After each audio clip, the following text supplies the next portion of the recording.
This is Brad Pitt. You'll be hearing commentary on the film Seven by production designer Arthur Max, our illustrious director David Fincher, Rob Bottin, our uplifting writer Andrew Walker, and of course the great Morgan Freeman, and myself. This is Morgan Freeman.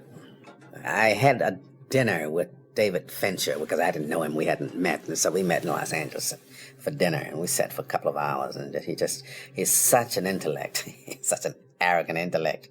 He just thrilled me. Early in life, when you're dreaming about becoming a success in the movies, what types of characters you want to play. And this was one of mine, to play a police detective whose gift was cerebral, who was not necessarily action-oriented. And so here was my perfect opportunity. Here was Somerset, who was this deep thinker, this voracious reader with instant recall. Arthur Max. It was meant to be now, somewhere in America, but not a specific where, and a hybrid between a modern city and a city kind of echoing cities of, images of cities that we've seen in film noir, and really kind of retro feeling to the world, but kind of something in between. Now of course it's not raining. I mean, we're filming in LA, but yeah, for me, I would never know it. They filmed in beautiful downtown Los Angeles, and just constant rain machines. We had the rain machines going anytime we were outside. You know, that rusty, stale, hepatitis-carrying water, We did go to elaborate lengths to kind of keep LA out, even to the extent of recoding the street graphic colors at bus stops and no parking lines, changing as often as possible logos on vehicles, taxicabs, sanitation trucks, inventing the police vehicles from their logos to their color schemes. Anything that was LA was forbidden. The culture reflected in this world was really trying to portray society at its worst. And the world we lived in was a dark and decaying one, frequented by things that were constantly not working correctly, things that were breaking down, people arguing on streets, encounters, unpleasant ones. It was not a fun place. David Fincher. The opening of the film in the original script, the opening of the film in, I think, all the drafts of the script, was Somerset buying a sort of rundown little house in the country. And he takes out a switchblade and he cuts a little square of the wallpaper. This little square of wallpaper becomes his reminder of what it is, where he's going, and what his goal is. And he carries it with him throughout the whole movie. And eventually, in preview screenings, it was decided that the opening was too slow and needed to be accelerated. And then we had sort of two problems, like, what do we start the movie with, and now what do we do with the title sequence? And so that's when the new title sequence, that's when we decided to inject Doe somewhere into the first reel. If we could do it under the titles, at least we would kind of get people. We could do something a little bit disturbing, a little unsettling that would tide them over until, of course, we got to the gluttony murder. Rattle their cages a little bit. It was obvious that in a way we wanted in the first 5 minutes to let the audience know that this was not Legends of the Fall. If that's what they were expecting, that they were in the wrong theater. I had this idea for a video years ago. I wanted to do a music video that looked like a film that Fritz Lang or David Griffith. It looked like a film that had been made at the turn of the century. I wanted to do a video that had that kind of feel of like old crank cameras, old Bell & Howell 2709s, and this kind of hand-cranked, funky, exposure flickering, black and white, old uncoated Baltar lenses. And I wanted to shoot it with the idea of incorporating really state-of-the-art computer visual effects. Kyle came up with the idea when we were looking for a temp title sequence. Well, let's see Doe's books. We spent thousands of dollars on these books, and they just sort of flash by in a couple of scenes. So what if we saw his books really close up? We saw how meticulous his writing was, and all the weird things and all of his little cutouts and his little preversions. It was an homage to Stan Brakhage and Norman McLaren and people like that, who saw film as the actual plastic as part of the experience as opposed to what it could record, what it could contain. It's like not only that, but what could you sew to it? What could you stitch to it and glue to it and scratch with sand? And so to me, it sort of pictorially represented aberrant thinking. It was like a way to actually see on the screen aberrant thought. My aesthetic has always been sort of tied to the Gordon Willises of the world, the Jordan Cronenweth, the Conrad Halls, the James Wong Howe's, the people who took risks. And the story became the context for the lighting, and the lighting helped create the context for the story at the same time. And so you're looking for the people who, it's an innate thing. I don't know how to, Darius has this, he has an emotional response to light and scene, and so I've tried desperately to, we went way out of our way to get him to shoot the movie because he's kind of more known in Paris as being a sort of a fashion, French perfume cinematographer. He's done a lot of that kind of stuff. But I thought if you take that sensibility and his sensitivity and turn it and unleash it on a cop movie, there's going to be something in there that's going to be different. We were looking for a kind of design to the film that was a no-color concept, in the sense that it wasn't really a black and white movie, but the movie was, the color of the film was very controlled and accented, so the palette of the film was very limited. What we did was a lot of smoking over and darkening and taking color down and trying to darken the world that we lived in, both for psychological reasons and also for photographic reasons, because they were doing a kind of silver enhancement process, which tend to be a kind of bleaching of the film, which tend to lighten colors dramatically and also enrich the contrast of the film. So we had to very carefully control the density and the value of a lot of the work that we were doing. There's a nice feel in the gluttony murder scene when they come in through the back door and they're sort of letting the water fall off their raincoats, and then they turn and they sort of walk in, and there's a wonderful sense of your eyes adjusting to darkness. I used to work a lot with Jordan Cronenweth, and he's one of these people who kind of found a place where you can expose color negative film that incorporates not only recording the image, but also creating, it's like a veil. There's a place where you can expose color negative. We actually see the grain react differently to highlights as it does to shadow. When you're exposing film in what's called the toe of the film, that is to say, way right down where exposure starts to disappear, where you begin to lose people into shadows, and where you begin to lose actual detail, you can get this patina. It's like watching a print of an old movie. If you're exposing properly, if you're exposing dangerously, you can print the film to maximize this tactile quality. It has a kind of life of its own. Andy Warhol killed this man. I mean, one of the photographers that Darius and I really talked about a lot was Robert Frank, who shot everything with available light, and so there are things in his work, there are shots of bar rooms where there's a piece of neon that's 5 stops, 6 stops, 7 stops overexposed from where everything else is, or a jukebox, and the lights are blooming out of it, and the film itself can't deal with that much light. It's actually causing exposure in the areas where the neon tube isn't. It's actually eating into it, and there's this kind of little battle that goes on just photochemically when you begin to play at those kinds of exposure levels.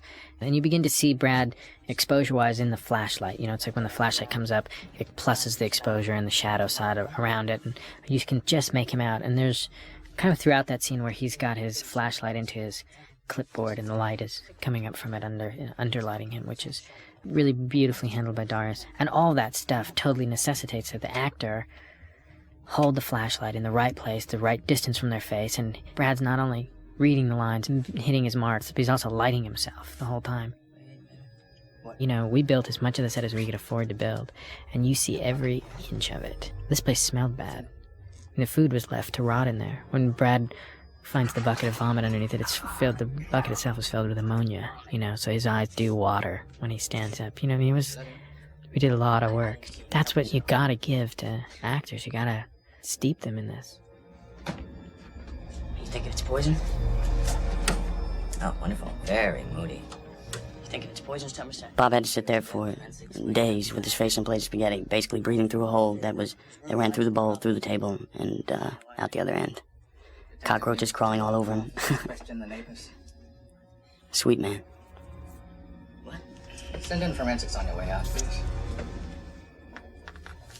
What I tried to do with this movie was say, what's going to give me the most visceral effect?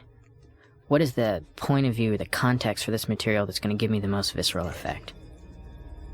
I was thinking about the television show Cops, just how immediate this was, that you would have a guy with an ENG camera in the back seat of a car, and these guys would be telling you, about, they'd be driving around on their watch or their beat or whatever, and they'd be talking about stuff, and you sort of see the backs of their heads. And I started thinking, well, there's something very powerful about the backs of people's heads when they don't have the time to actually turn and face you and tell you what's on their mind, that you overhear what it is that they're saying, or they throw it over their shoulder. And I started thinking, well, it's also, we're sort of tagging along. That's kind of Mill's point of view, and it's also the kind of the way that we would, if we were really forced into this situation, how we would view Somerset. Rob Bottin. This is a complete replica of Bob Mack. We actually had to mold him from head to toe using a prosthetic-grade silicone. We actually had to do him in pieces. We couldn't actually do it all in one sitting. So we molded Bob's head on one day, his two arms on another day, his torso on another day, and each leg on a separate and individual day. The autopsy scene in this was, I loved, because I just loved how matter-of-fact it was. These guys, here was this guy, and he was going to be lying there, just naked as can be. And Rob Bottin came to me and he said, I'm going to make you an autopsy victim that you'll be proud of. And I said, go deep, man, just go. When we were done shooting, Brad Pitt wanted to buy the fiberglass body and use it at the wrap party, cut it open and put bean dip in it. Initially, Fincher thought that he actually didn't want to see Bob Mack's face, that he just wanted to see his body. And then I called Fincher and I said, man, this Bob Mack guy's got a brilliant face. It's very cherubic, and he actually has kind of a very pleasant face. So I said, I think that it really adds a haunting quality to go ahead and, show it. Took his time, too. Coroner said this could have gone on for more than 12 hours. Victim's throat was swollen, probably from the effort. And there was definitely a point when he passed out. That's when the killer kicked him, and he burst. Oof, sadistic fucker, huh? When you want somebody dead, you drive by and shoot him. You don't risk the time it takes to do this. Unless the act itself has meaning. Come on. It became very obvious in the first read-through that we had cast the perfect guys for these parts. That, here was Morgan, who was, I will take these lines and I will make them work for me. Hey, man, it's his thing. I've been out in the rain all day. This is beginning.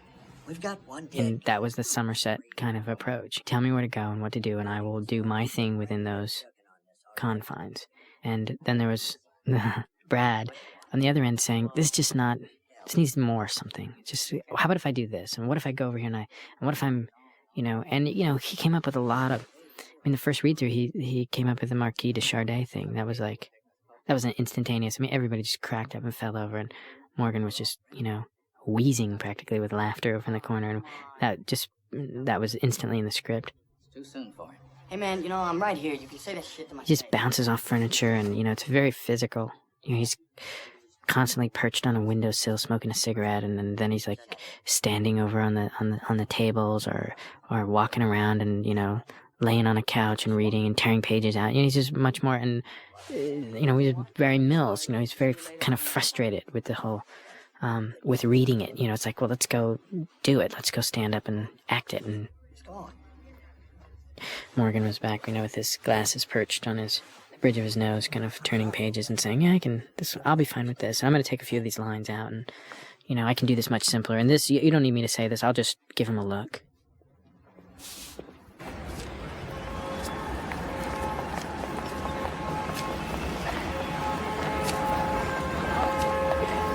All right, here we go. Quiet down. All right, calm down. Calm down. Quiet down. Calm down. Quiet down. Now, here's how it's going to work. I'll answer questions for 10 minutes, and 10 minutes. Richard Roundtree, Shaft. Those questions will come in a calm, sane, and We all got a kick out of that. I'm on my way out of here.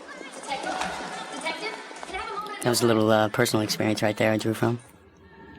Reporters, paparazzi chasing you down, so forth. You know, they stuck this gold tooth in his mouth, and he had a tough time enunciating with it.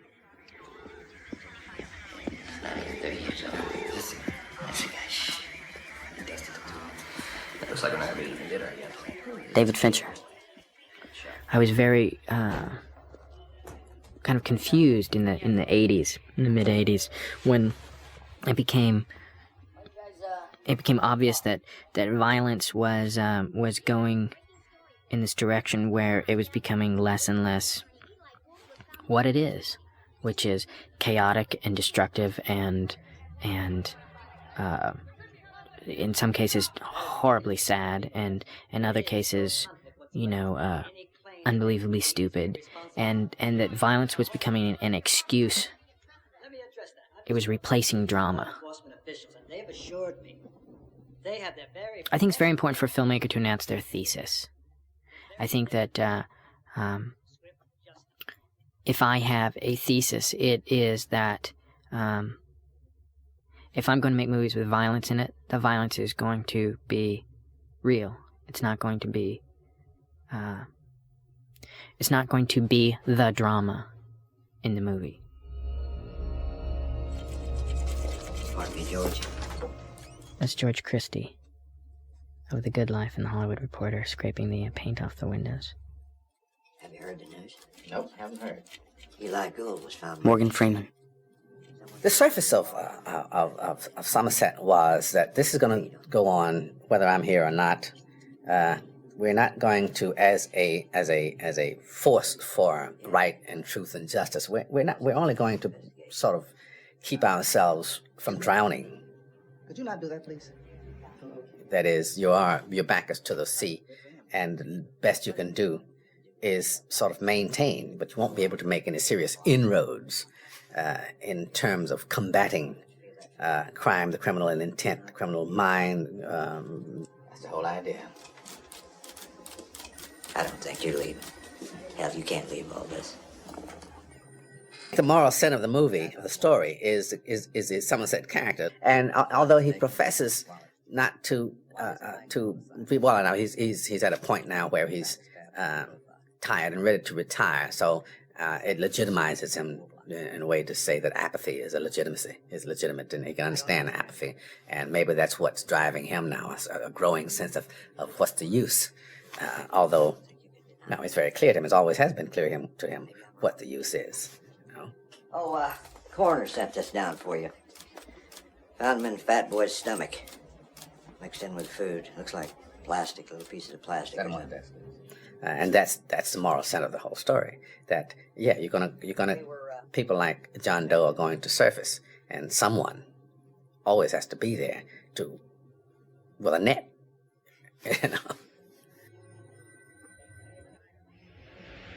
The locations that we used and the sets that we built were often interwoven, in the sense that the exteriors that we found and to establish the scene then led us to the design of the interior, trying to bring the real location to the studio as seamlessly as possible.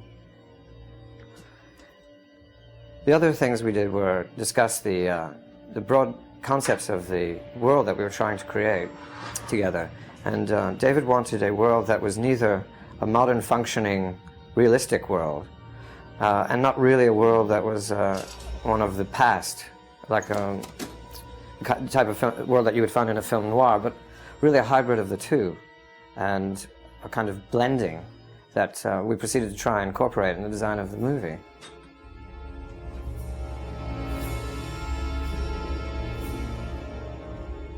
This is evidenced in almost every set, where you have a kind of basic architecture that derives itself from an earlier period, which has been overlaid many times with texture and is breaking down. And the whole corruption and decay of the society is really being reflected in the kind of flaking and crumbling of the physical walls. This was found on the wall behind the refrigerator. Andrew Walker.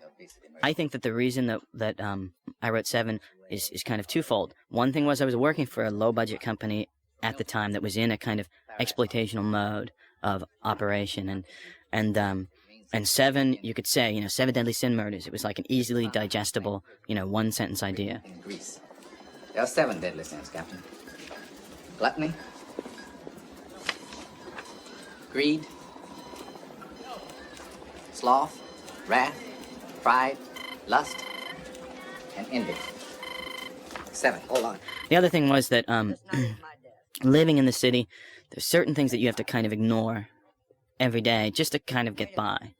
And if you think too much about it, you're not really going to function. And I think that, to me, is what John Doe is about to a certain extent. He really, really cared beyond all reason. I'm all over it.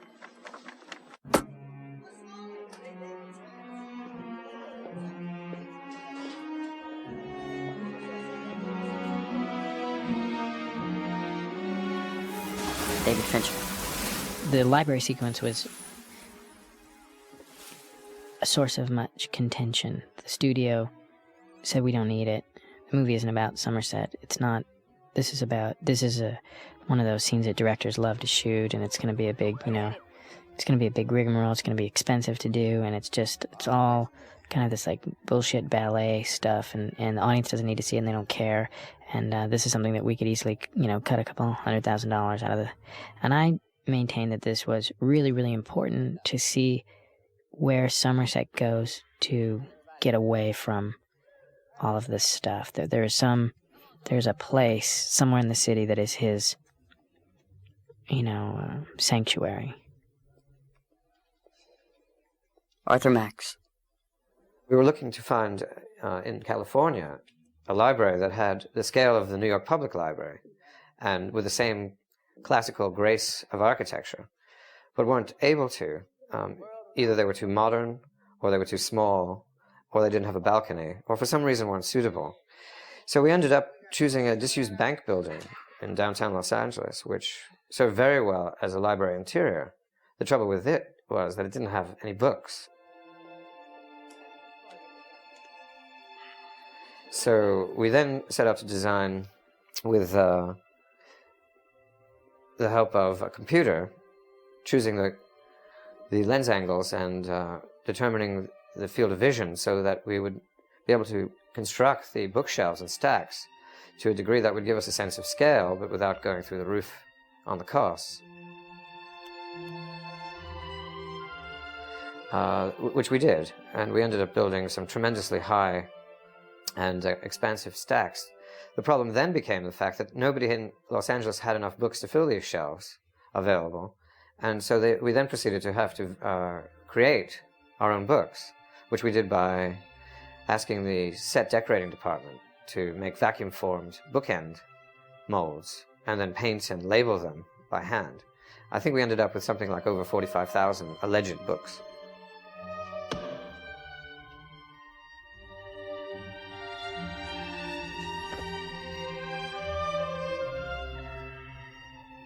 If you caught John Doe and you interrogated him, I don't think that you would find that he's a brilliant man. You would find that he's a poser. You would find that he's a person who's rationalized his zealotry, and he's been able to do it because he's intelligent enough. It's like...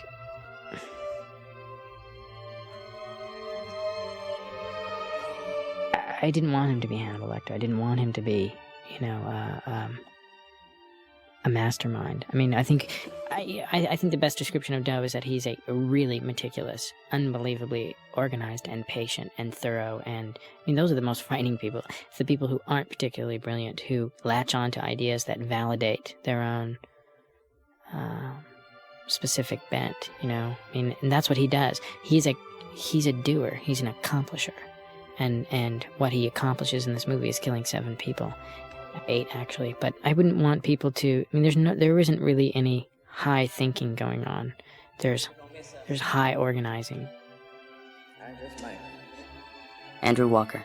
The research portion that Somerset's doing, looking into mentions of the 7 deadly sins in literature, arises from talking to a friend's father, Jack Silberg, who was a professor.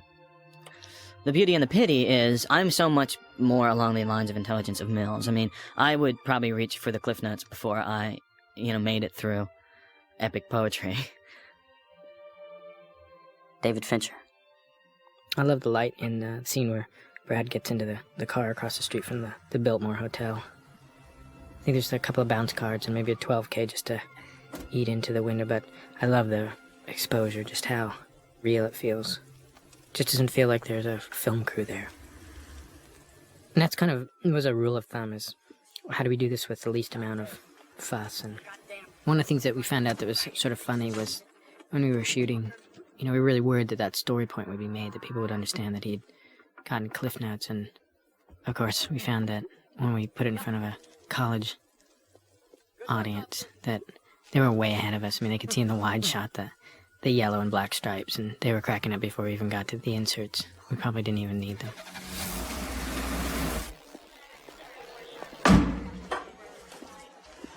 Oh, sorry. Yeah, wait a second here.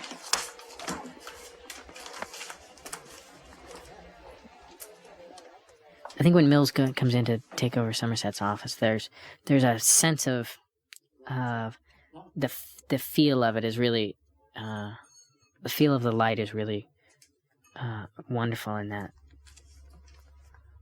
it's so simple. It's just this kind of Rembrandt soft side light, and that's it, just one direction. We have a little bit of there's a little top fill in it, so it kind of when his head goes back, when he leans back in the chair, and it kind of you get a little bit of this. It's a little colder, the kind of top light that comes into it.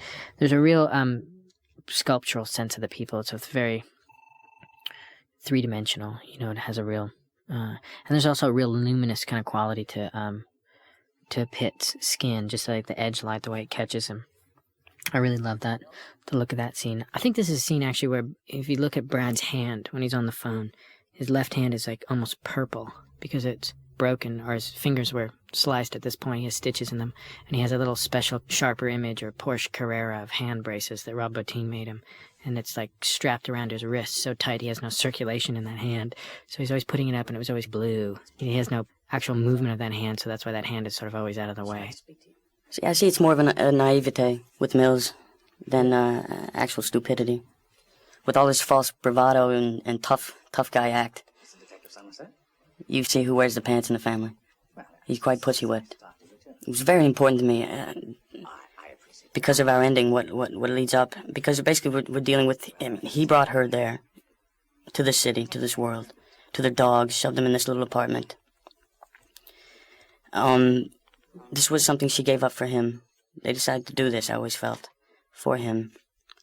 This was going to be his little shot, and because that's all we see. We don't see like the discussion beforehand about making the move and what was going to go on. It was very important to me that we knew that he absolutely loved her.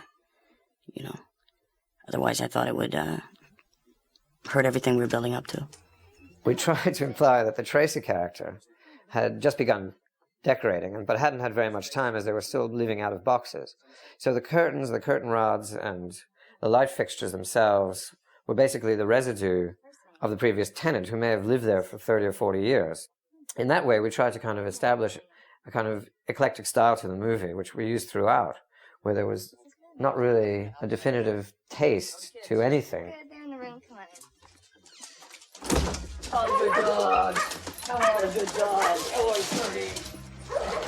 The dogs we added in rehearsal. One of the things that Brad and I talked about was just how unbelievably selfish Mills was, that he was really kind of playing this kind of weird game in his head. He was trying to sort of live out this Serpico reality that, that isn't real. He wanted to come to the big city and put the bad guys away, and it was Brad's idea that he would have probably transplanted his 3 dogs to this tiny little apartment,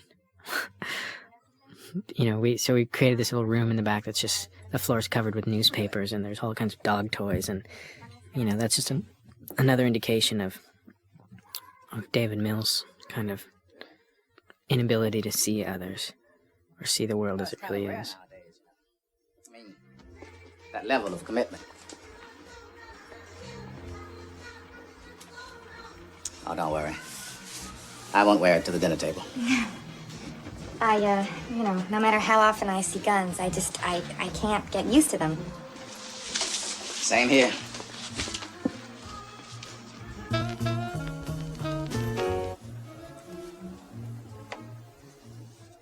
I love the way that the after dinner conversation begins, because it really does feel like they've kind of finally hit the wall in conversation and they don't sort of know where to go next. And Morgan has that great kind of, he was doing this thing with his hands where he was folding up napkins and like wrapping them around his wrists, like he was around his fist, like he was going to hit somebody, and he didn't want to leave any marks.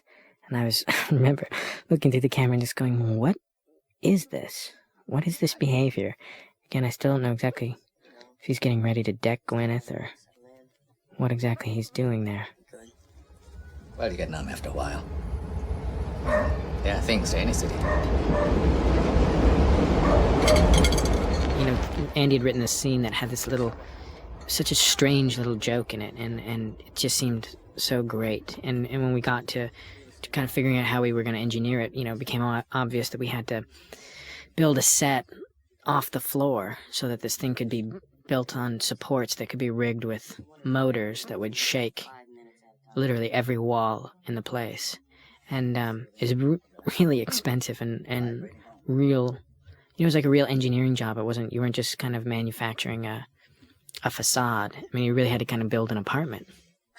The set was built on a soundstage, a giant vibrating stage that they basically put a quarter in and it came on like a bed, So we had some good laughs over that. I don't know why you're laughing. All right already. I knew that the film did not want to deal with a lot of violence sort of head on, that we wanted to sort of catch things in kind of the periphery of our headlights. And one of the things that made it possible for us to edit the violence was that you would sort of see the violence one step removed. That is, you would hear people talking about it, or you would see photographs of the aftermath, or you would ostensibly see photographs of the aftermath.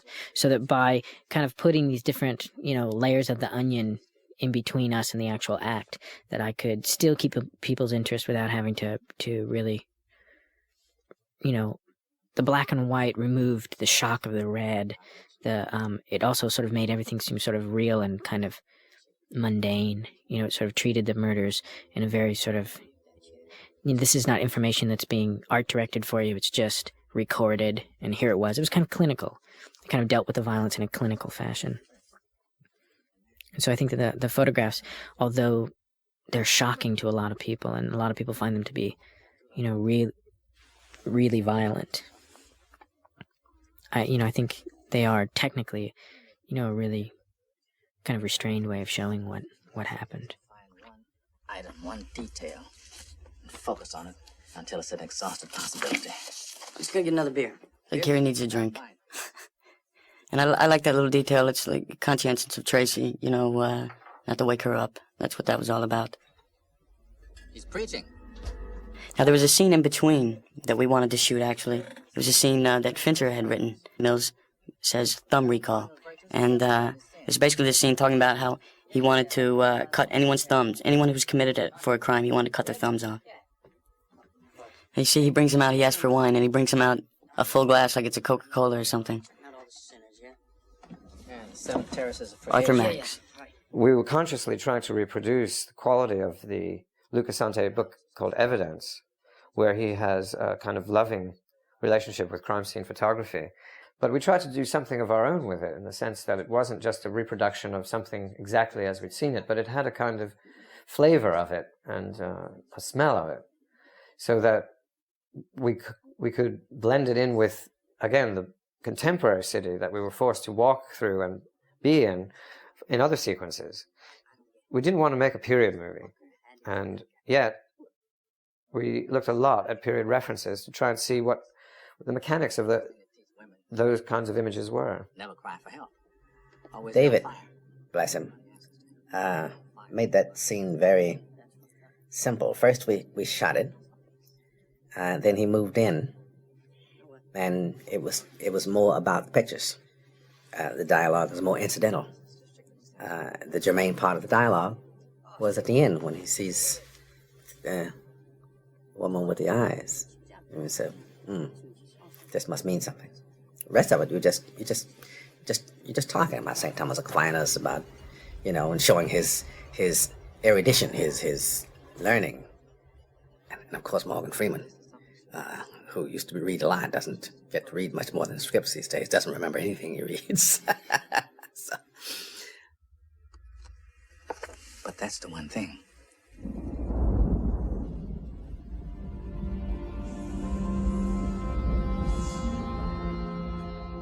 And we start to get a sense of her loneliness, her not really wanting to be here, that she's done this for her partner.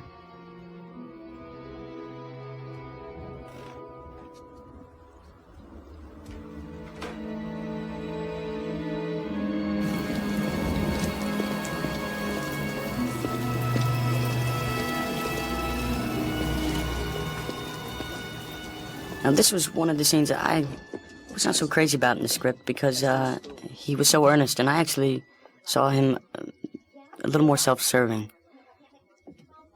And I wanted him to turn around to look at Mills. I wanted Mills to turn around and look at Somerset, and just to look like a very insensitive look, like this woman's a nut job. We're not getting nothing from her. But Fincher thought it was extremely inappropriate. Out of place. Anything at all. But I do like when he leans back and Somerset tells him... Maybe something we haven't seen. Well, I like you just start to see them working together a little bit, and you see Mills starting to listen to Somerset, and Somerset taking the time to teach. Wait. What? Here. This painting, it's upside down.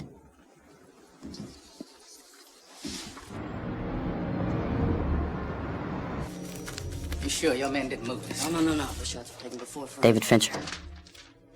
This is my favorite master that I've ever shot. This whole scene played around these square, rectangular shapes. It's just amazing how much efficiency there was in where the camera was placed. You basically have two kind of overs. At Brad over the painting and at Morgan over the painting, and the rest is just some good acting. What the fuck is that? Switchblade.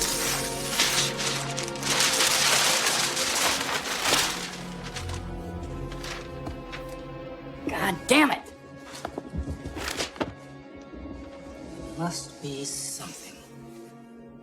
I like this little effect here of walking in the frame, then walking out of the frame, then walking back in.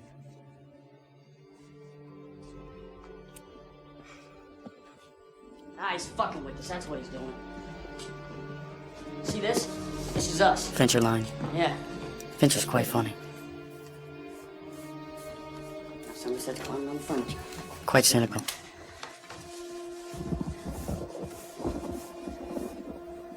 You're kidding me. Call the print lab. There's an interesting story about Mario Di Donato, who's the the fingerprint analysis guy who they call in.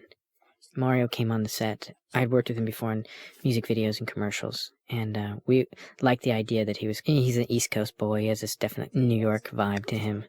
And he came on the set and he said to Morgan Freeman, I've been a huge fan of yours ever since the Electric Company. Morgan sort of didn't know what to say. I think he thought that he was making some kind of a crack or something, and he was polite and said thank you and sort of moved away. And I don't think Morgan Freeman sort of ever realized just how many people he reached. There are studio executives out there who learned to read from Morgan Freeman. When we were doing the Electric Company, the thing that got most in my way about it was doing the same thing over and over. It just drove me to distraction. Just drove me nuts. A 9-to-5 job, 5 days a week, doing the same thing over and over and over. Might as well work in an office somewhere. Andrew Walker. A lot of the things that Morgan and Brad are talking about, like in this scene in the hallway, a lot of these things arise from interviews with real cops. Things like about the fact that unlike Quinn Martin production, cops aren't pulling their guns like every 5 minutes.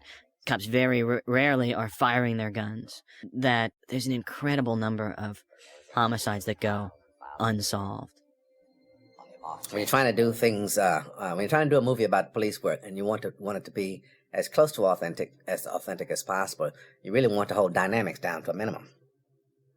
And if it's let it die, let it just suffer in lack of in low energy. So the lower you get, the higher you can end. Real police work is not Starsky and Hutch, you know. It's not even narcs. You're not constantly on the streets running and shooting, you know. There's an awful lot of terrible coffee and just sitting around waiting for something to happen.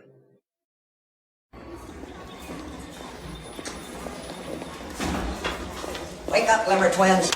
You've got a winner. Trying to build a case that will stand up in a court is not easy. And all of the cops who, detectives, who are your technical advisors on the film, the first thing they'll tell you is that and you can screw up so easy. And all the months of time you put in on a case can be just thrown out. It's because you're not paying attention. His lawyer saw to it that didn't last long. His lawyer, by the way, has recently deceased Eli Gould, the Grade murder victim. Yes, sir. Now, we're going to finish this thing up today, ladies and germs. Victor's been out of circulation for a while, but there's still a resident. My process is the process of limiting. It's the blinders that you put on it. So what I try to do is, instead of thinking of everything that I'm going to do, is try and figure out the rules to determine the things that I'm not going to do, or things I'm not going to be able to do. You know, I think it's, you have to embrace your limitations, not only as a individual, but also as a, you know, your budget, you know, what it can do, what it... You ever take a bullet? Never in my 34 years, knock wood. I've only taken my gun out 3 times with the intention of using it. Never pulled the trigger. Not once. You? Yeah, but no, I never took a bullet, but... The sunlight coming through the car and the ride to Sloth was pure serendipity. The planets aligned, and I remember when we went back to the parking lot to reload film, Darius turned to me and he said, you know, that was the take, at least for that corner, because you're never going to get the sun to do that again and go behind his head and create this halo. Spun him like a top. Brad just happened to be peeking then, and Morgan was just... I think he was probably more appalled at how many takes we were shooting, but he had the appropriate look on his face. Died right there. Right there. Christ, what was his fucking name? We really didn't have much money to make the movie. We had as much money as you could possibly justify spending on a piece of material like this. The style of the movie was informed by the limitations. You don't have cranes because they're too expensive, they take too much time, and they're a nightmare. So we're not going to do that. We're going to go handheld, we're going to be on a dolly, we'll be on long lenses if it makes it feel like you're seeing something that's happening down the block, you know, when the guys go breaking into the Sloth apartment. It was important to be away from them, to sort of see that as you would if you were walking down the street and all of a sudden the SWAT team pulled up and they started going into a building. It wasn't to be in the SWAT team. There's no interest in being in the SWAT team. The interest is in you as an outsider watching what it is that they do. The Sloth location was kind of interesting. I had shot a Coca-Cola commercial there. I think Ridley had shot... There were sequences from Black Rain that were shot in the same building. It was really amazing. We wanted a really run-down, fucked-up, old, trashed building. And this had this beautiful old peeling paint all over the place, and it had this great kind of green color to it. And we thought green was a real kind of rotted, molding kind of color, and so that would be good for Sloth. This was a truly miserable location to shoot in. It was cold, it was damp, you know, and Michael, who plays Sloth, you know, he was practically naked except for, you know, a real thin layer of rubber on his legs. You know, except for his bed sores, he was completely uncovered. And this was not a pleasant or fun experience shooting this sequence. I think this is the set where we brought the image of the air freshener into a new dimension. The use of any commercial product has to be approved and cleared by the manufacturers. So after approaching the Pine Tree air freshener people who gave us their wholehearted cooperation, we asked David how many he would like to have in the set. He said, how many do you have? And they kindly provided us with 2,000 samples. And he asked us to put them all up. Darius and Conrad Hall and I sort of sat down and said, this has got to go fast because we got to keep it up, because otherwise we're going to get bored, we're going to get bogged down in here, it's not going to have any energy, and the actors are going to be exhausted, and this guy's going to freeze to death on this bed. And most of the time we're shooting around the Sloth victim because he would be in makeup for 13 hours, and then he would be put into a van and brought over from San Fernando Valley, and I think they brought him up the stairs on a stretcher or something and plopped him into the bed and wired him up. And then we had basically like 2.5 hours to shoot him before his makeup just dissolved. It was all gelatin. We were scrambling. Rob Bottin. What we're looking at here is Michael McKay's body, which has been, augmented with prosthetics to bring the bones out, to actually make him look thinner and whatnot. There's clever shading placed around all of his own anatomy to make him look thinner. That's Michael McKay as he really looks without the makeup on. And, and he's wearing, gelatin blisters all over his body. And the paint job is, very, very long, oil style painting done by Margaret Becerra and Tom Flouts, and myself, to actually, give him the final effect. A lot of people that actually have seen Seven, have commented to me that, they think that this is a mechanical effect in that, a human being couldn't possibly look this way. So they're actually very shocked when they find out this is an actor in makeup. I like this moment for other reasons, actually, on the day.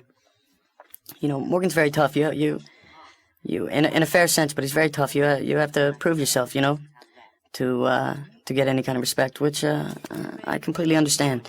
I had to loop this scene. I was disappointed I had to loop. I always feel like you just lose a touch of what's going on with looping. Get out! Jack! Jeez, fuck you! I got your picture, man. Oh yeah. But we were shooting this series, this section, and I was walking from the trailers, and I just heard someone yell "Pit," and I look over, and it's Somerset. It's Morgan, and he says, "Pit, I'm having a really good time." Piss me off. I like that. It's impressive to see a man feeding off his emotions.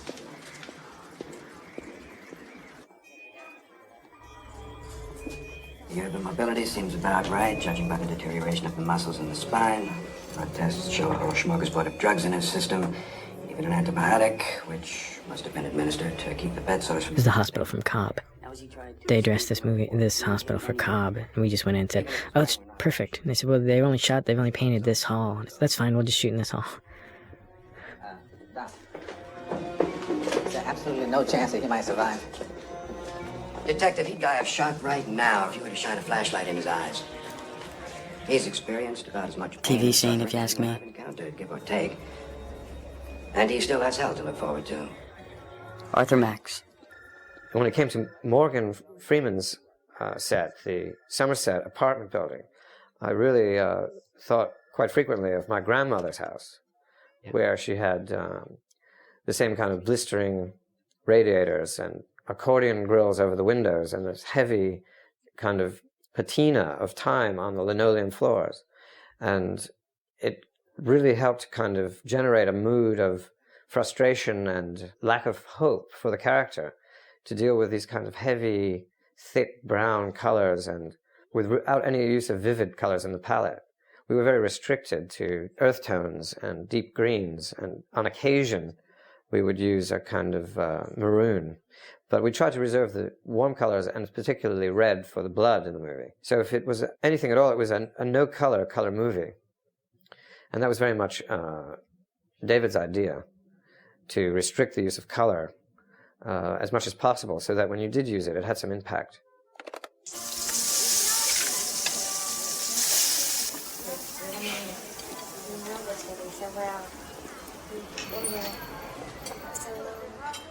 David Fincher.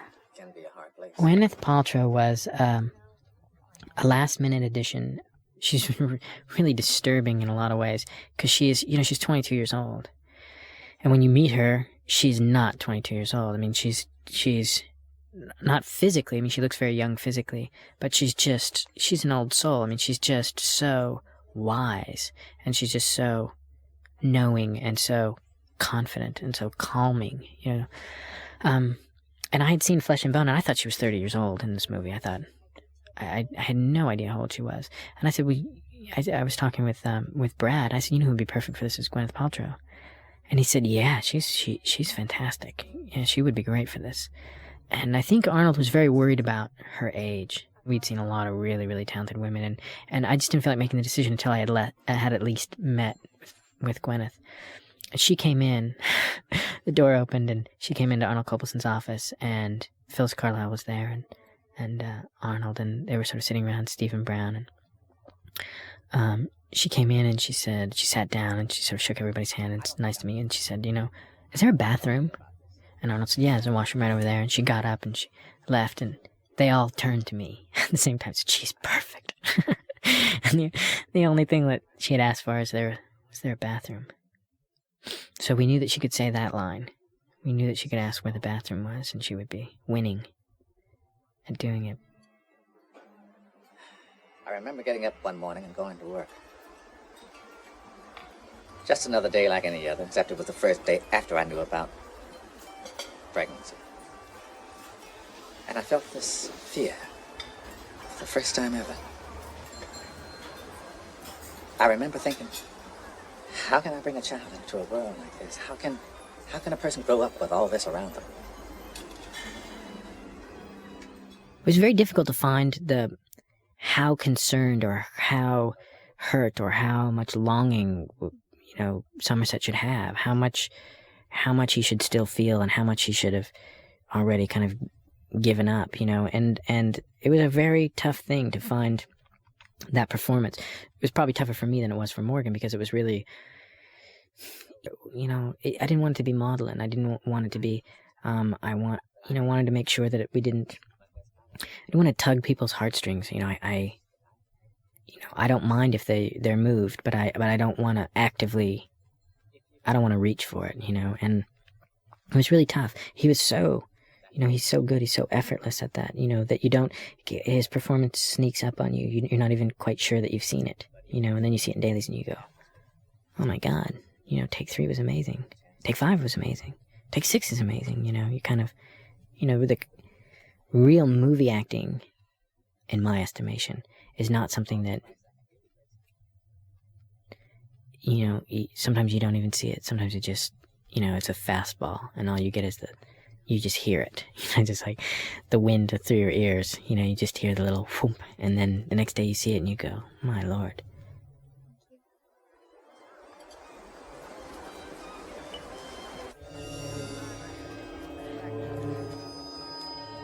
Of all the sets, the one I'm most pleased with would be the police station, because it's really a weaving together of 3 different locations to be combined to give the illusion that it's one single building.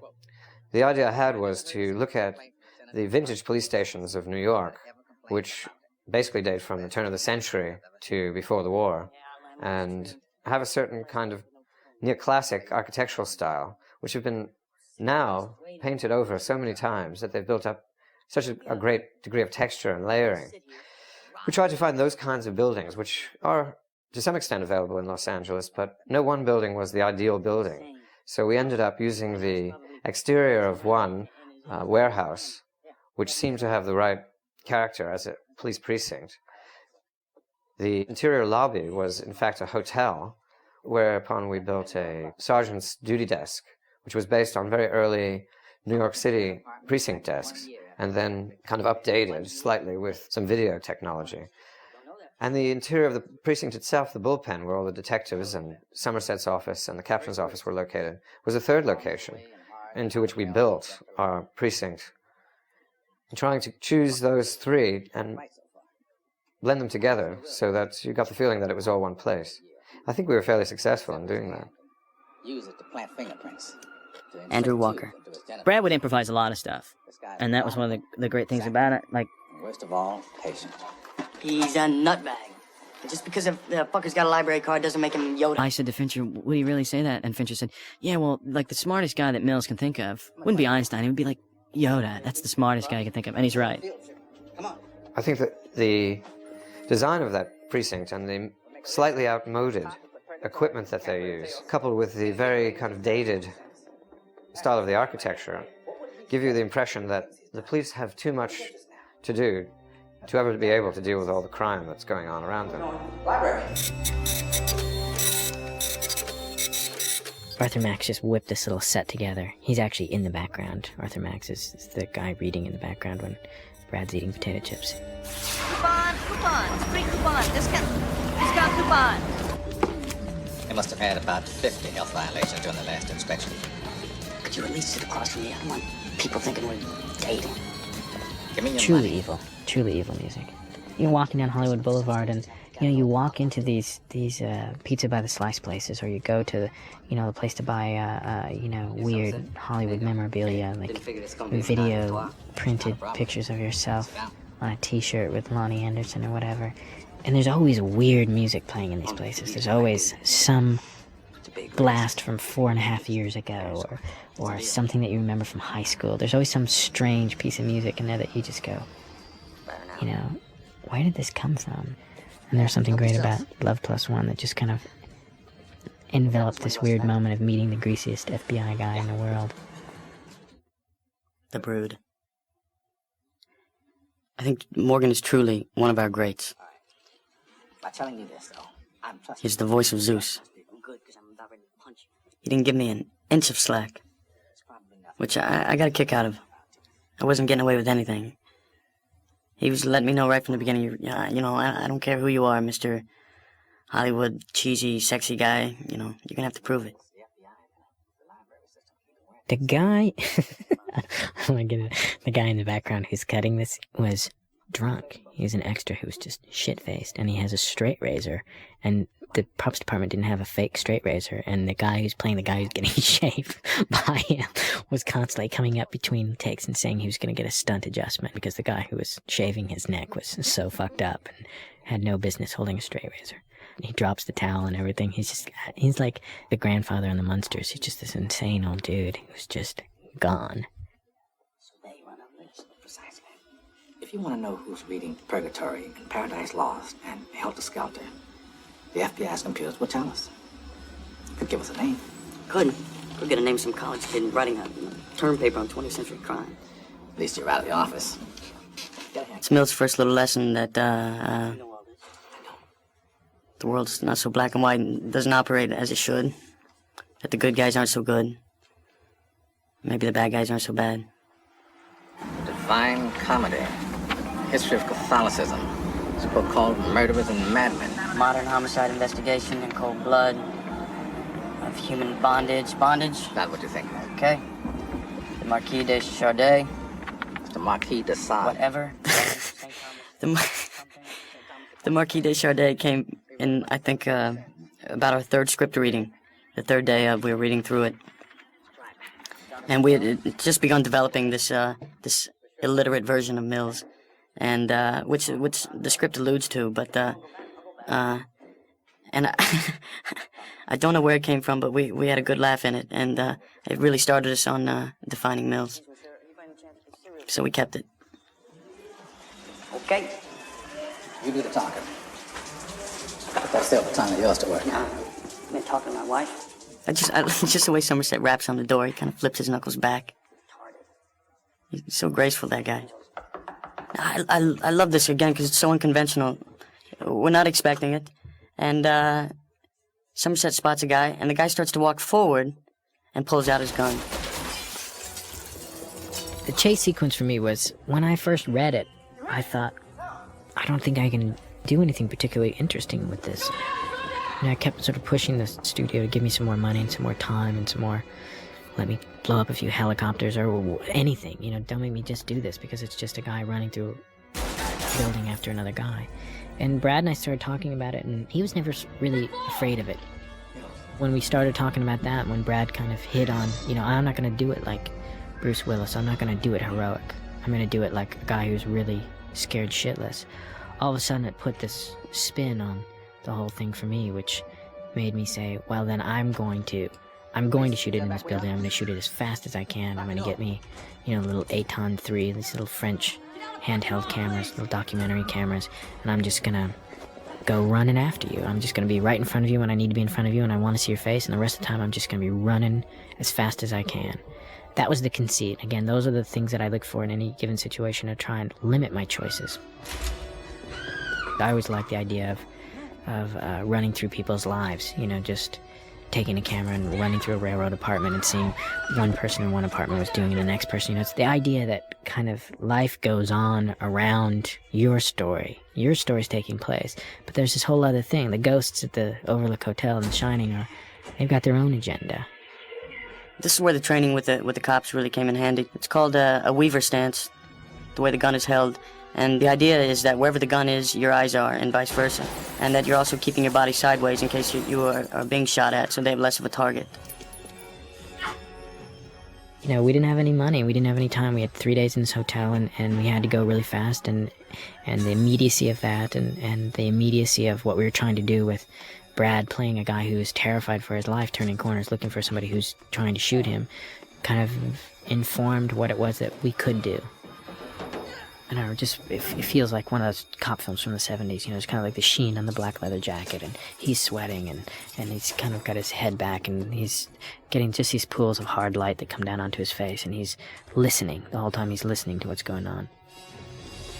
We didn't approach it in a pristine way, you couldn't afford to do it in a pristine way, and it just had to have this kind of momentum. And so we just created this momentum as we were shooting it, and just let that sort of, you know, infuse all the pictures. You know, that was the thing that sort of seeps into all the pictures, is that we are really, really moving fast. And we're making real visceral decisions. You know, there's not a lot of intellectualizing going on. It's a sloppy chase, it's messy, it's confusing, it's frightening. Just exactly how I think it would go down. Now here you start to see the true love for the French Connection in these types of films in the 70s. That was one of our first conversations, Fincher and I, about this love for the 70s films, like French Connection and so forth. And this is one of the first times where I actually saw the director pull off what he was talking about. Okay, I insisted that we run on top of the cars like an idiot in the rain. And so I go from the first to the second, and as I'm jumping to the third, I'm aiming for the trunk, and I didn't go anywhere. The next thing I knew, I was sitting in the window. My ass was literally sitting on the speakers, and it was like I was sitting in a bathtub, my arms and feet hanging out. And I thought, oh shit. And as I'm running down the sidewalk after getting out of the car, I go, you know what? I cut my hand. I think I hurt myself pretty good here. And I run about 30 feet longer than I normally did, and I stop and I look. And, you know, I have this huge slice at the webbing of my fingers. And I go back and I show Fincher, and I say, well, my first response was, did you get that? Of course. And they didn't even get it, which was a shame.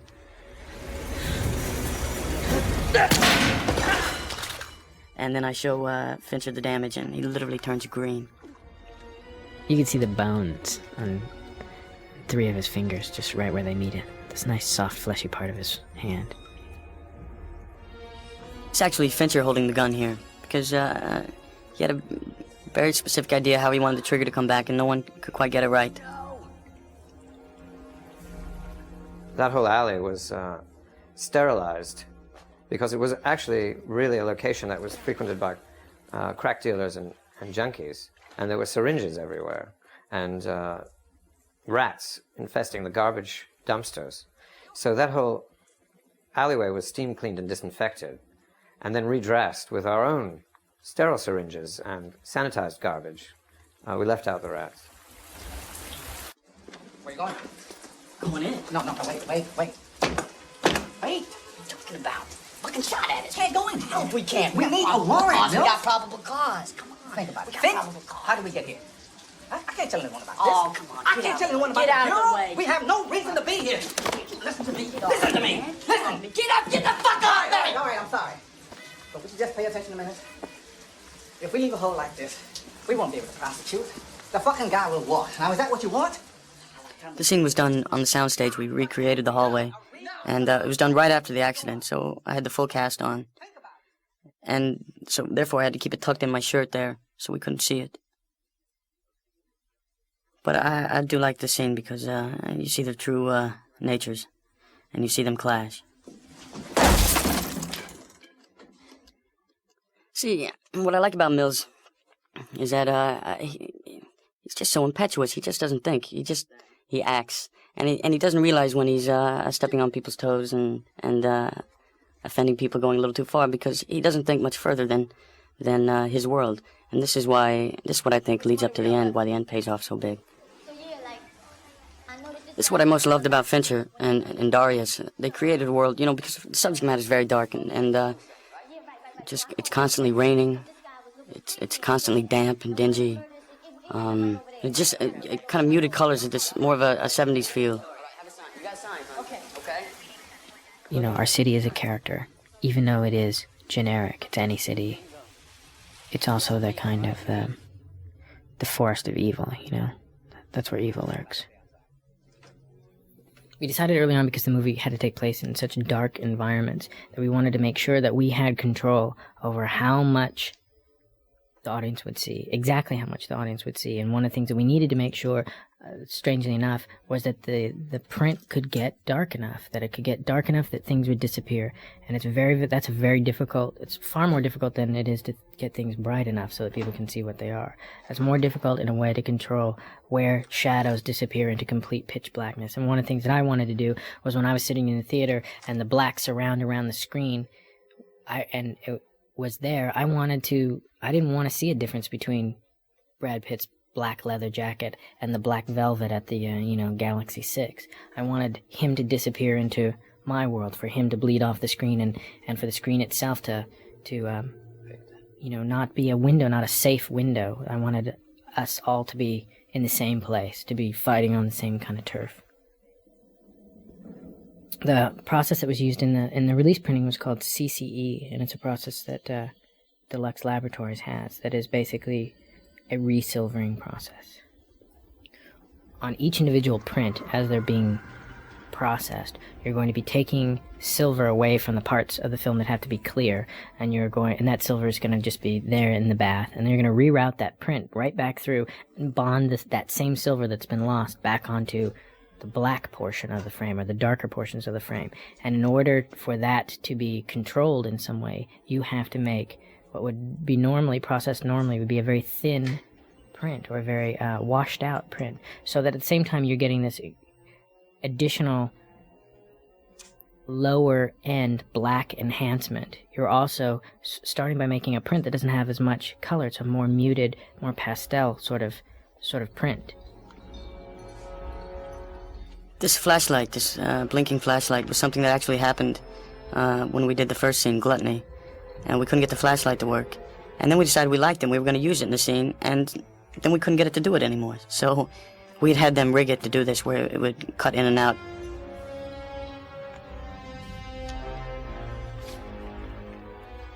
The most frightening thing about serial killers is how, in a world that's so crowded, do people hunt other people and defy detection? How is it possible? You sit there and you go, Jeffrey Dahmer, like, how fucking out of it were his neighbors that they didn't say, you're running a saw at 2 o'clock in the morning. What's the deal, Jeff, Somerset! Arthur Max. We pulled references from wherever we could, and we thought of his mind as being so labyrinthine that there would be no particular limit to the kinds of imagery that we could use. We just looked for a kind of John Doe-ness wherever we could find it, whether it was in popular culture, pornography, high Renaissance engravings, contemporary photographs, or magazines, almost anywhere. And people were going around almost having contests to see if they could find something that was more fetishistic and more compulsive, obsessive than anybody else could find. His library, and the room that was his library, came from the fact that he was a meticulous and obsessive journal keeper. And I believe we had 2,000 notebooks, which we had to age and color code and end label. This went on for several nights, having people working around the clock doing this to get all of those ready. And the idea was that this character had an obsessive need to accumulate and to categorize, and had a mysterious filing system that only he understood. And so there was chaos, but within that chaos, we tried to give some kind of sense of order. And it was a difficult balance, because if you weren't careful, it looked too neat and didn't have the right feeling of the depraved side of his violent nature. And if it was too disorderly, it didn't kind of speak of the compulsive side of his obsessive nature. Okay, and I love this again. This is great writing. Just a huge surprise we don't expect at all. The phone was originally right next door, and it was just too easy for us to find, so we shoved it. We wanted to have this confusing moment and this real mad dash, so we put it at the clear other end of the apartment and hidden. It's not like John Doe's got a lot of friends to call, you know? Hello? I admire you. I don't know how you found me, but imagine my... Totally unprepared for the situation. I respect you law enforcement agents more every day. It was Fincher on the other line when we did it, and that was added later, after we had shot the thing. That's the real cast there from the accident. Sorry, I had to hurt one of you, but I didn't... I mean, it was a hodgepodge of sources and references. We looked at African ritual objects, parcels of chicken's feet. We looked at World War II concentration camp photographs. We looked at police crime scene records. We looked at anywhere we could find images of the unusually grotesque and bizarre, presented in such a way that it would relate specifically to the stated obsessions in the script of the John Doe character, rather than just randomly picking out horrible, degenerate imagery. It had to have some kind of idea that brought it home to the storyline, or else it was thrown out as a waste of space. But a great deal of material that was in that shop was taken from people who actually manufacture and produce and design fetish objects of metal and rubber. I mean, there was nothing invented specifically for that shop except for the actual dildo that was used in the Lust murder. That was carefully engineered, deriving its form from the biggest and most horrifying hunting knife that we could find, and then experimenting with harnesses and buckle and belt assemblies that were derived from Jean-Paul Gaultier jackets. The Lust crime scene was set in the basement of a sleazy nightclub. It was filmed in the basement of a sleazy nightclub. We put up a wall over an existing wall and then painted a mural, but somehow the owners of that particular location weren't that enthusiastic about the nature of our mural.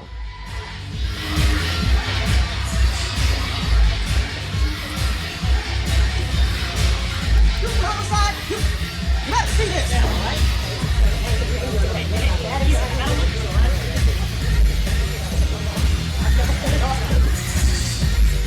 Get this thing off of me! Get this thing off of me! Get this thing off of me! Get him out of here now! Mills is way in over his head, and it's not till midway in the film when he starts realizing this, and he starts listening to the Somerset character.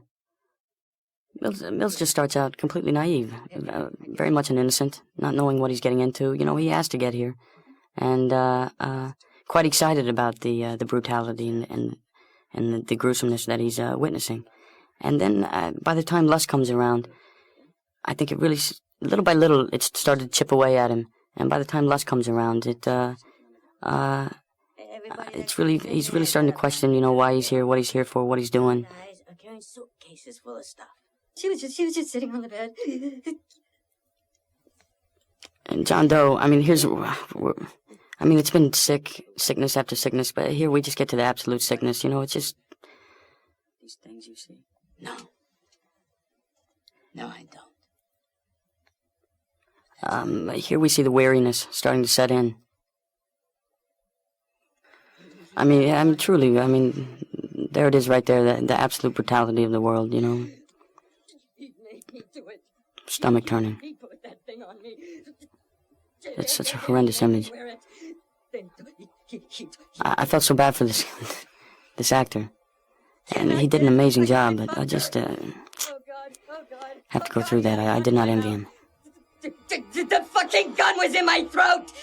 Fuck! God, please help me. Please help me. I love this shot because you see each man sitting and contemplating his own world, what's going on.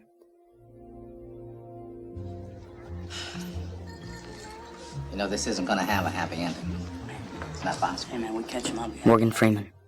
Yeah, I'm not sure that the bar scene survived intact. I don't think it did. He turns out to be. Well, what was there was Somerset talking about how his father, at age 13, had given him a book on forensic pathology. He was actually hooked by pathology, forensics. That's what kind of detective he is. Same kind of detective that Sidney Poitier played in The Heat of the Night. He's a forensics expert. He looks for minutiae around the body, fingernail filings, dirt, bits of blood, stuff like that. So he has grown up with the idea of being a policeman, of being able to solve puzzles. Puzzles, not crime. Puzzles. I didn't say I was different or better. I'm not. Hell, I sympathize. I sympathize completely. Apathy is a solution. I mean, it's easier to lose yourself in drugs than it is to cope with life. It's easier to steal what you want than it is to earn. He set it up early on that there was a little friction between these two characters because Mills is looking at Somerset as someone who's giving up the fight as opposed to retiring from a long and distinguished career. You can't afford to be this naive. Fuck off. See, you should listen to yourself. Yeah, you say. But the problem with people is that they don't care. So I don't care about people. It makes no sense. You know why? You care. You want to know? Damn This is my second favorite scene of the film after the Tracy Somerset scene. I don't think you're quitting because you believe these Because no one is right. Each man has an opinion. And You want me to agree with you, and you want me to say, yeah, you're right, it's all fucked up, it's a fucking mess, we should all go live in a fucking log cabin. But I won't. I won't say that. I appreciate a scene where you see two people coming with different views, but each individual is right, coming from where they're coming from. I can't.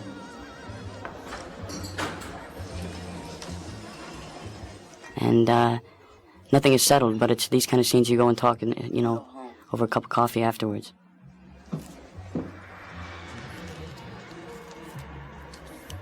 You only know what you know. You only know what you've been shown. You only know what you've been taught.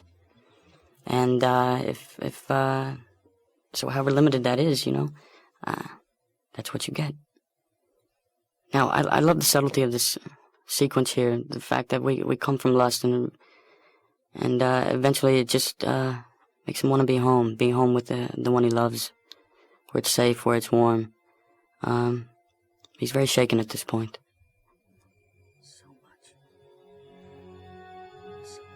And you see him start to appreciate her more, I feel. Or you feel like that's gonna happen. That could happen. Somerset's a man who has, aside from going to work, he has nothing. There's no bird, no goldfish, no dog, no cat. Nothing. He goes home to this apartment, and he's wandering around in it with nothing to do, nothing to occupy himself with. And his anger and frustration is taken out. Throw a knife at a bullet. And he's good at it. But so what? It's not a balanced knife. The knife expert says it can't be done. Morgan says, I'll do it. And he gets up and just walks up and puts a knife in the wall. Time after time after time. 911, what's your emergency? David Fincher's assistant, Rachel, the lovely Rachel, playing the 911 operator, one of them. This is a point where, in writing, where you've had a lot of sin murders take place, and they're very horrifying, and you I think, have to question how much more are people gonna take? How much more time can you spend on them? There's a sort of shorthand, I think, that kicks in here, where 911 picks up a phone, and you hear John Doe say, I've done it again, and boom, you're inside a murder, and you notice we don't take the long walk into the murder scene like we have at other times. It doesn't take as much time, because there's less time, I think, now to be squandered. He did it very recently. David Fincher. Screenplays are funny things because they're invariably the things that you like about them are, in a way, kind of the gaps in logic and the rough edges and the leaps that characters kind of make that is far more valuable than any kind of honing or planing or sanding that you can kind of do to make the thing smooth. That you invariably lose some of the human and tactile, living qualities that screenplays have. And I was convinced at the beginning that this was a script that really worked because it was a kind of 3 different ideas. It was a buddy movie, and then it sort of jettisoned that idea, and then it became this movie about tracking the serial killer, and then it jettisoned that idea, and it really became about how do the innocents and how do the experienced and how do the zealots deal with evil. Andrew Walker. John Doe here is probably coming from pride because I think he would have taken care of Tracy the minute Mills left the house. It's just something about that scene that it's so quick, and it's just like, I would assume that it would leave an audience like, wait a minute. The bad guy just turned himself in. It's over! But it's not. For the film student, in me, John Doe lays down the floor, handcuffs on, he says, I want to speak to my lawyer. That's the end of the second act. This now is all third act. He cuts the skin off the tips of his fingers. That's why we couldn't find one single usable print in his apartment. David Fincher. When Billy Hopkins and I first read Kevin, I think the only question mark was whether or not we could afford him. We knew that was by far the truest version of that intelligence, and he just radiates that. So that was kind of the only question mark, was will we be lucky enough to be able to convince somebody to pay the money for him. There's no way he would just turn himself in. It doesn't make any sense. It was a tough thing because we didn't want to do the Hannibal Lecter thing. We didn't want to do and that was obviously a real daunting consideration. But Spacey is so fearless. He's just, he's just one of those guys who's like, truck? What truck? He's kind of the Indiana Jones of character actors.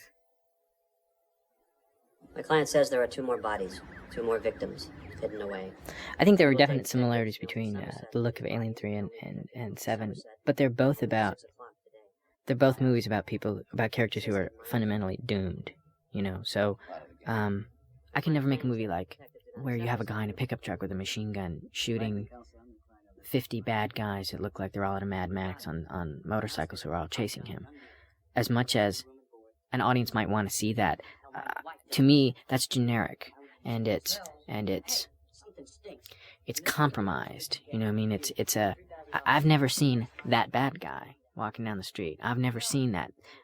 My experience in life is that people have good and bad in them, and that the truly evil usually are the people that people look up to. The truly evil are people who remain, it's only through their actions, not through their words, that you begin to see how destructive and how, I see generic violence and I think that it's wrong.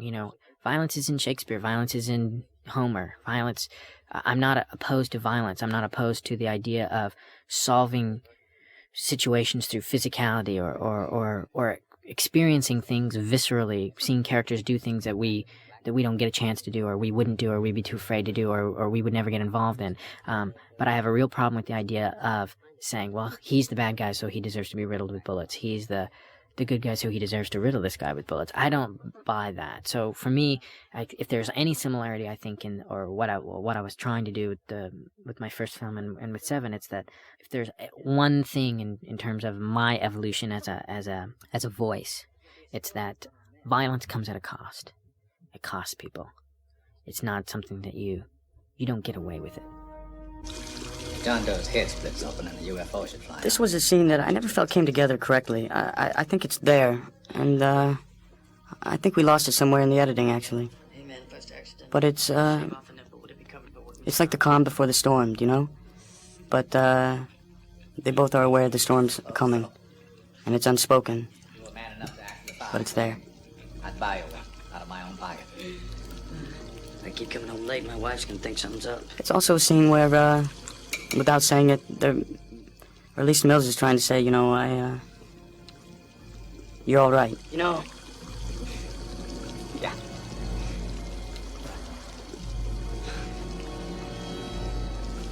What? I like that we don't know what he was gonna say, because it could have been, I got a bad feeling about this, or we're gonna be heroes after this, or you're a great guy, Somerset. We just don't have any idea. And I like this ritual of the flak jackets and the guns, putting the tie on. Yeah, the pre-tied ties was another little Mills move that Finch and I got a good laugh over. No one else will ever appreciate, but Tracy had to tie his ties for him.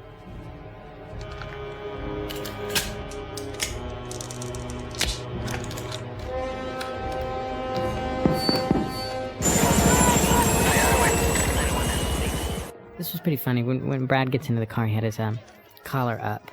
And then we had, for days after this, we had these debates on whether or not the collar up was too kind of groovy, and whether we should do it at the end of the movie when he gets out of the car, should his collar be up. And we opted to lose the collar up because it was just a little too, I don't know, Julio Iglesias. Had a little bit too much of that vibe.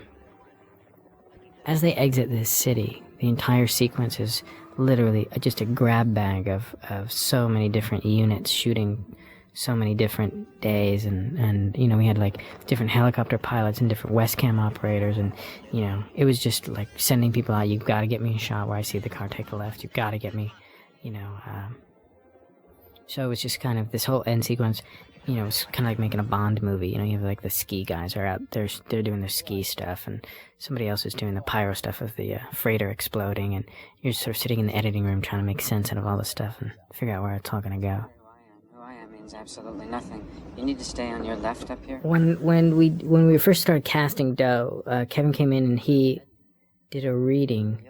The original car scene was about twice as long as it is now, and he just kind of came in cold and read that thing pretty much exactly the way you see it in the movie, and so there wasn't a need to really direct him that much. It was, you know, Kevin's he's real smart, and he's got a very sinister side to him, and he just carried that. He just, you know, walked in and did it. You know, there wasn't a lot of... We talked a lot about more about how the information would be doled out, rearranging lines, rearranging how he would...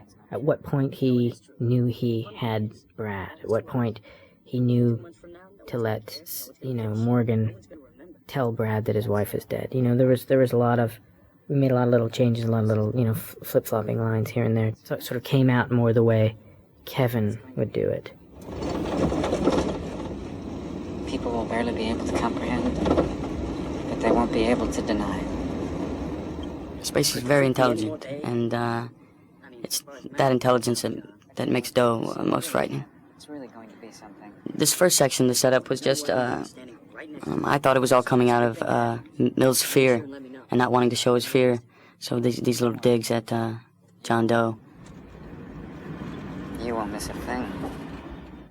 Well, we shot this scene, and we shot the interior. We shot Doe sort of egging Mills on, and we shot them sort of leaving the city, but we didn't really have anything to bridge the city, and so that's why we used the factories and flying through the smokestack, and then going over, taking an off ramp and going over a freeway, and then kind of out in the desolate landscape. And so this was supposed to sort of bridge these two drive-in talks. I've been trying to figure something in my head, and maybe you can help me out, yeah?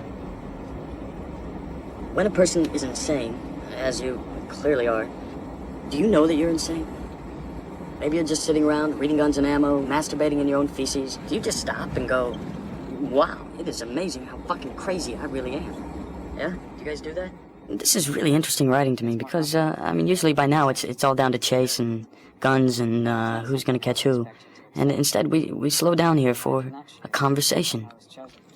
A conversation with the law and the bad guy.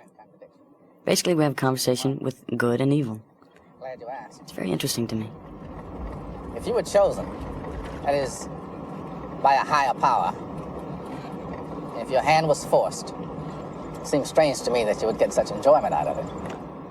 Spacey actually auditioned for this part before we started filming, and we shot this section near the end of the film, but so we had several months to think about it, but the thing that he brought from the initial reading, and the most important thing was that that you actually believed he was hurt by the conditions of the world. That he was, from his point of view, he was absolutely just in his actions. And as the scene goes along, you see you can't argue with him. Mills tries and loses, and you're almost ready to sign up for his religion, aren't you? Wait a minute, I thought all you did was kill innocent people. Innocent? Is that supposed to be funny? We actually shot the scene in very little time, and it is a long sequence for 3 guys in a box, but Spacey is so engaging. I mean, he's talking religion, and the best Mills can do is hang on, he's grappling. This is a man who dedicated his life to making money by lying with every breath. That's why we wanted Spacey, because he can speak with such conviction. I mean, listen. So ugly on the inside that she couldn't bear to go on living if she couldn't be beautiful on the outside? A drug dealer, a drug-dealing pederast, actually. And let's not forget the disease-spreading whore. Only in a world this shitty could you even try to say these were innocent people and keep a straight face. But that's the point. We see a deadly sin on every street corner, in every home, and we tolerate it. We tolerate it because it's common. It's trivial. We tolerate it morning, noon, and night. Well, not anymore. I'm setting the example. I mean, you can't argue with it. It's a perspective. Puzzled over. But it's an honest perspective. And followed. Forever. Yeah. Illusions of grandeur. There was a religious background where Mills was coming from that it kind of shaped him. A religion where all the answers are basically pat answers, and you don't argue with them, you accept them. And where things are much simpler, a little clearer cut. It's been this trip to this city, and this relationship with Somerset that's made him question these. To die until you felt like springing your trap? Tell me, what was the indisputable evidence Spacey drilling it in. on me right before He's just I walked frightening. up to you and put my hands in the air? John, calm down. I seem to remember us knocking on your door. Oh, that's right. And I seem to remember breaking your face. Now, Mills can't hold on anymore because it becomes about ego. It becomes about saving face. I didn't kill you. Okay, sit back. I spared you. Sit back! Remember that, detective, every time you look in the mirror at that face of yours for the rest of your life. Or should I say, for the rest of what life I've allowed you to have. Sit back, you fucking freak! Shut your fucking mouth! You're no messiah. You're a movie of the week. You're a fucking t-shirt, at best. Now, here, I didn't want it to appear too one-sided because I think there's an argument for every argument. So even though Doe definitely slams Mills, gets the best of him, gets him to crack, we wanted to come around. We wanted just to have one point where he comes back around, and that's where that was actually done in a pickup shot with Fincher and I laughing in the trailer for about an hour, and that's where we came up with the movie of the week. You're a t-shirt at best. That's where we're heading. I see what he's talking about. David Fincher. Originally in the script, they're just there's a SWAT team over their heads who we're supposed to be led to believe can help them out if something happens. And when I got the location photos back and saw the high tension towers, thought to myself, it could be really interesting if the high tension lines are there, if Doe plans for this and he buries the bodies under the high tension lines or delivers the box to the high tension line, so that this would be a great way to show what a master criminal he is, because the guys in the air won't be able to hear what's going on the ground. And of course, when we got out to shoot it, we found that, we'd spent all this money, we were out there, we were flying around, and none of the helicopters could hear what the ADs were saying on the ground, and we couldn't cue the actors, and I think we ended up doing the whole thing with cellular phones. What I wanted to do, I wanted to shoot this whole sequence in Oakland, right by the airport, because that's where I would figure I would hide a body if I was going to be out by the airport. But, you can't shoot around LAX, and you can't. So this just sort of seemed like they would go out to the desert to hide a body, or Doe would go out to the desert to hide a body. I hate shooting in sunlight. I just find it to be really, there's no control over it. You don't get to kind of sculpt anything. You're sort of, I think I was kind of going through from a staging standpoint, kind of what Mills is going through at the end of this, where you're just being victimized by something that's way beyond your control. We didn't have enough hours in the morning to be able to shoot all the shots that we needed, looking one way. We didn't have enough time at the end of the day, so we ended up shooting some stuff at noon, and, you know, some of the helicopter shots are shot in the middle of the day. You can see their shadows are very long in some shots and short in others, and sometimes the texture of the ground is really interesting, and sometimes it just looks really terrible. But, you know, kind of the tack that we took was, you know, nobody notices that the sea changes in Jaws and that the sky's constantly changing. And 1 second, you know, Roy Scheider's close-ups are all sunlit. The next wide shot of the boat, it's completely overcast. And we just had to barrel through all this stuff to get enough material to you know, have all the POVs and the cutaways. This was completely reactional filmmaking. I mean, you just literally had time to react to what was going on. We took a day to block everything through, what everybody was going to do, and then said, well, I need this piece, and I need this piece, and I need this piece, and I need this piece, and it was just going as fast as you could, and just making, you know, the most snap judgments that you could possibly make. Personally, I would love to have gone in and gotten rid of all the tire tracks in the shrubs around the you know, the killing field where he shoots Doe. But, you know, we didn't have time to do any of that stuff. Arnold Copelson expressly told me on our first meeting that this movie would never end with the wife's head in the box. Would never. That I should just put that possibility out of my mind.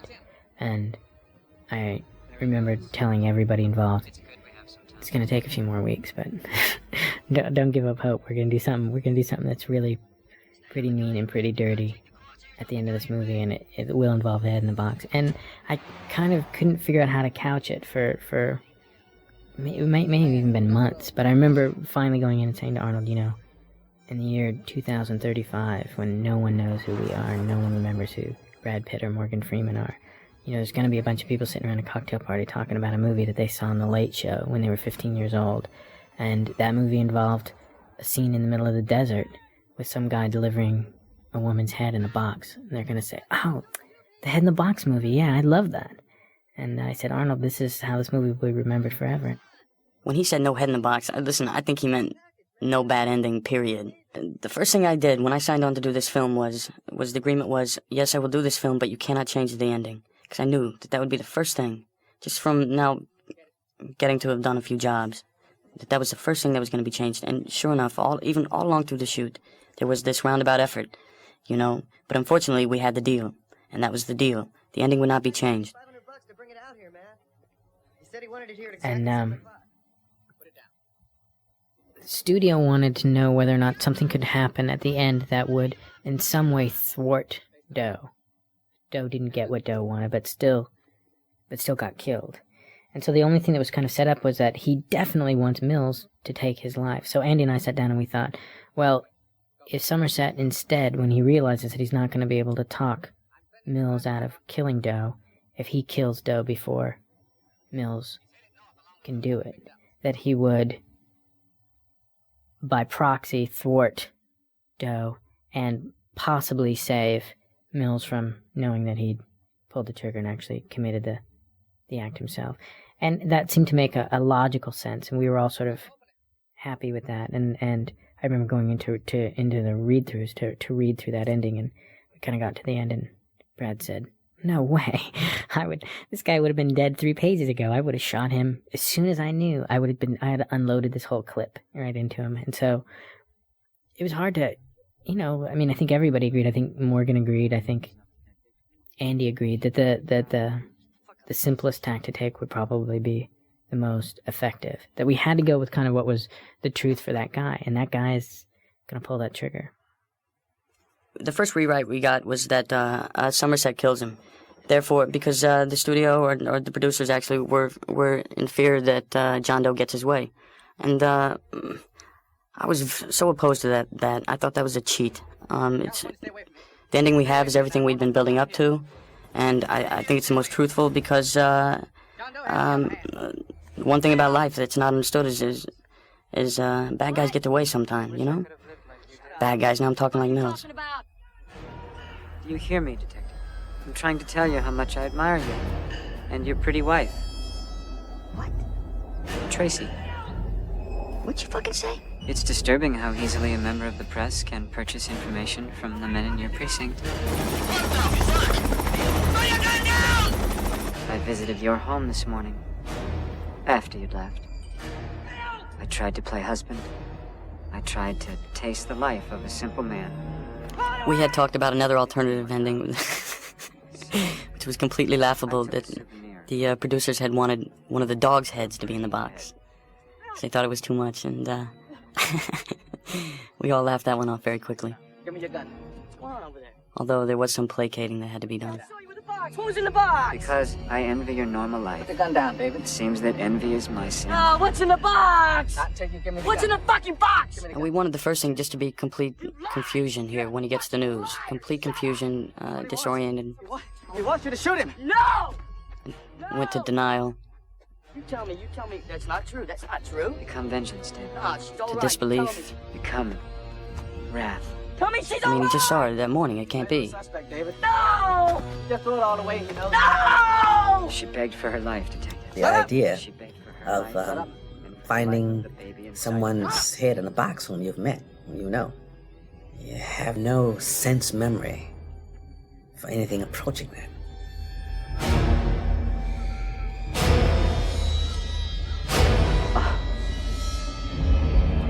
He didn't know. I had a very tough time with this. I wasn't... The way the baby thing is thrown in there, there was just so many thoughts to simulate that. Give me the gun, David.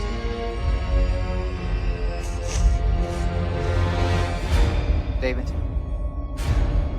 if you kill him, he will win.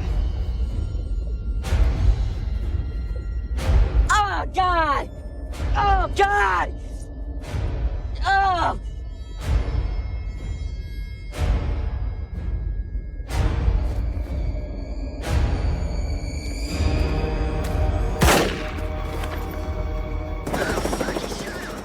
Fincher put in a little flash of Tracy.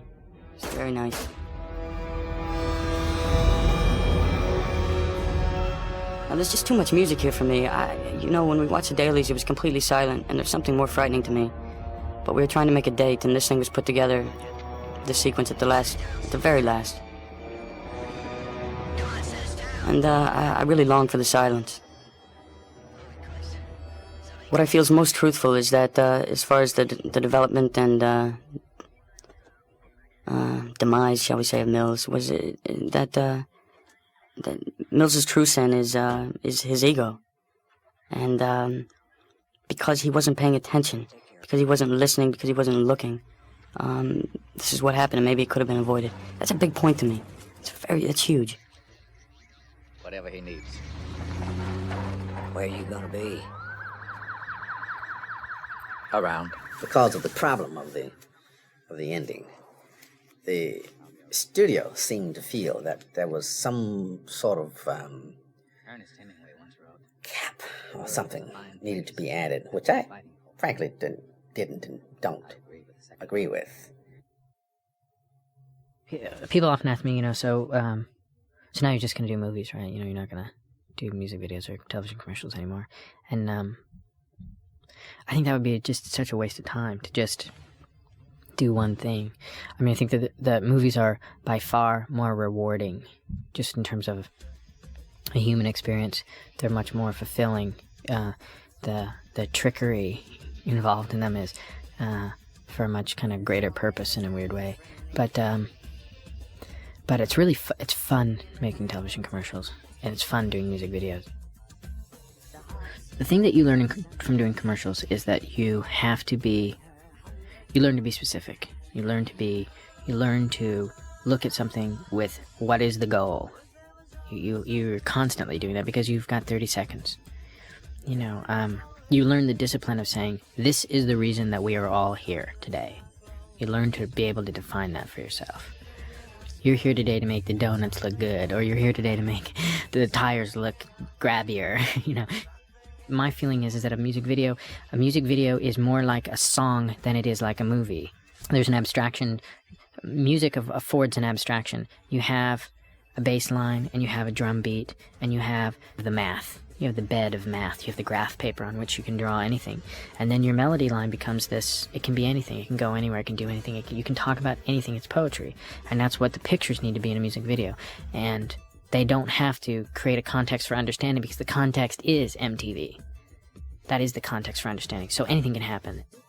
I'm not that experienced in making movies, so I don't profess to actually know how they're done. I know how to direct scenes, and I know how to direct sequences. I know how to put that stuff together. To say that I could pre-visualize a 2-hour movie is a lie. I don't have the attention span for it. I don't have the experience to be able to say, trust me, this will work here, and this will... I'm literally winging it. I think anybody who says that they aren't, I'd like to meet them. I definitely got sent 7 because my agent knew that I was sick of happy endings and sick of things being tied up in nice, neat little bows.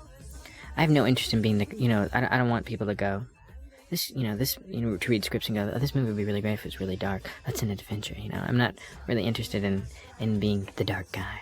I don't want to make a Doom trilogy, it's not like the next movie is going to be, I'm interested in a different kind of cinematic experience. I think that movies, if you feel something and if you are engaged intellectually and you see something in the people on screen that you recognize in yourself and what they're trying to do makes sense to you, then that's a good movie-going experience.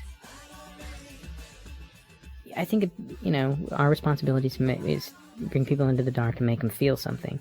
And I don't think our responsibility is always to pander to this, to tying it up in a nice, neat little package. Sometimes you can't make it make sense. It was a labyrinthine movie. It was a world within itself. It was our world, David's world. David even wore a t-shirt one day that said, "This is my world, and you are just in it." And so it was a microcosm for us, and I don't think it's trying to present a world that's believably real. It's not. We twisted it and tortured it, and it's an allegorical realm. We twisted the nature of things. Everything was slightly odd and off. Things didn't work so well, and we're breaking down. Maybe it's a world that we're going to.